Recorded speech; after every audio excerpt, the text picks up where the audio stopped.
Black Betty. Go Black Betty. Black Betty had a... What is up, Airsofters? It's your boy Dominion Commander on the Mark III account. How's everybody doing?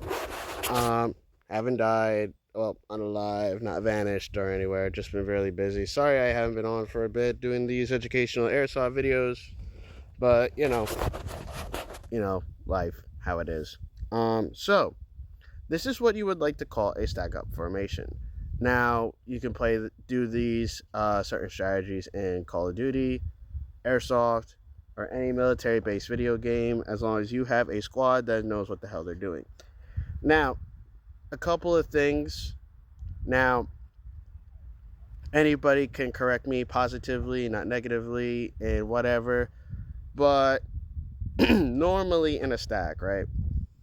I did this with our one training session with quote-unquote Diamond Dogs as an alliance team, but obviously that went through the roof.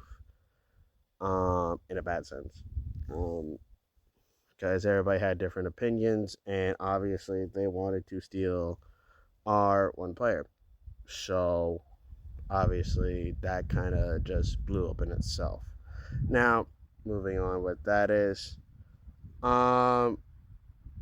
basically in the stack formation, obviously the rear guy would be rear security. I don't know why he's facing forward, mind you, because you have the second guy facing forward. And if you go to the end of the video, it seemed like there was a hallway going outward, unless it was up the stairs or whatever. I didn't see the whole entire area because it's not like he's got a life cam 360, so he could see completely in a 360 with the Insta6. I think I might get one of those if I could find one for like a good price, because some of the game footage on that and a regular helmet cam is sick. But okay, minus that. And this is also why I rigged my gear the way it is. Everybody normally has the grenade on their hip or on the side part of their plate carrier or on their belt. But I play with a squad normally when I go out airsofting. If I'm going solo, I normally don't use a flashbang. I used to, and as I stated in the Spec Ops account, I used to get these little cheap-ass grenades, the spring grenades for quote-unquote Nerf. But unfortunately, though it was very funny and very cheap to reload, it doesn't withstand people who were in the 2014 and down era where we go all out. We're competitive as hell. We'll just fucking go yeet, and basically you're screwed. Like, I'm the assault player that will, depending on my certain mood, I will get up either half close to your face, like about yay close.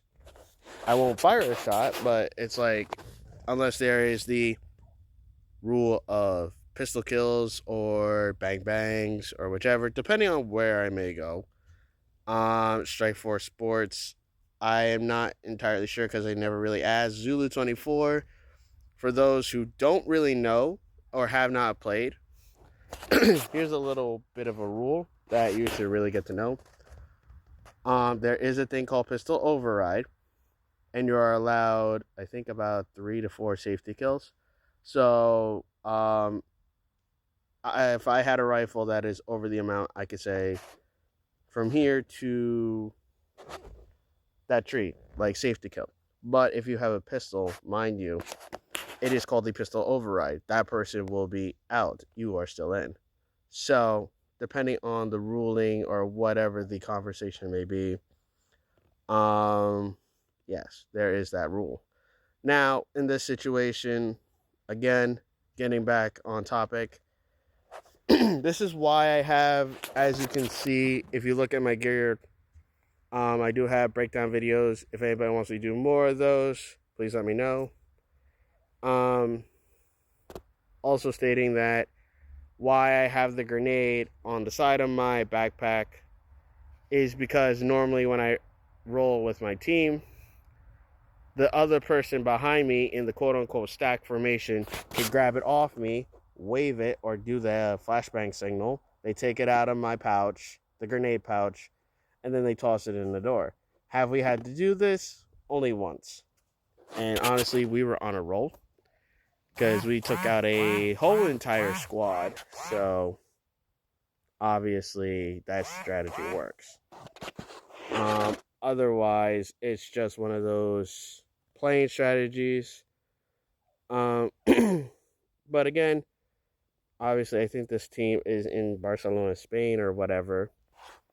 Do I like how they did it? Yes, it went along smoothly. They did the breach. He signaled for the flashbang. But normally, it's the rear security guy who doesn't really pull the pin. It's the second guy that pulls the pin. But again, I'm sure it's different for how many players or how many are in the stack. But if I was there, obviously, I play the part of rear security. You either tap or you, whichever, the real security guy. I would be facing the opposite direction in that video. So in case somebody tried to flank or whatever, I would get them before they get the breach team. And I would also stand in the doorway aiming at that back hall. Now, again, I don't see a 360 view of this, so my opinion could be incorrect or correct. But in this case, the procedure was done the right way. It was done effectively and smoothly. So that's all I have to say for now, folks. Stay tuned. I'm going to try to get some more airsoft educational content on here, plus my games. If you want to see my gameplay and also these educational videos without ads, blocks, or whatever, please go subscribe to the link in the bio. It has my YouTube and it has my Instagram. Also, it will have my Call of Duty squad, some of those clips from my old, some of the original players from Dominion Airsoft, us kicking it on Call of Duty Warzone. And like I said, you know, there could be some new players, Airsoft players coming up in the ranks. Obviously, we all have money trouble and all, so they're getting their gear together. So stay tuned. I will share a little bit of insight. Para and Clee Cobra Airsoft might hit the airsoft field. I don't know when that'll be. I'm currently helping them with their gear. So hopefully hopefully in the next year or two, we will see some game footage. Or maybe we might do a collab and we all get together and go play. So that's it for now, folks. Enjoy your day. Enjoy your afternoon. Stay safe. Stay dry if it's raining by you.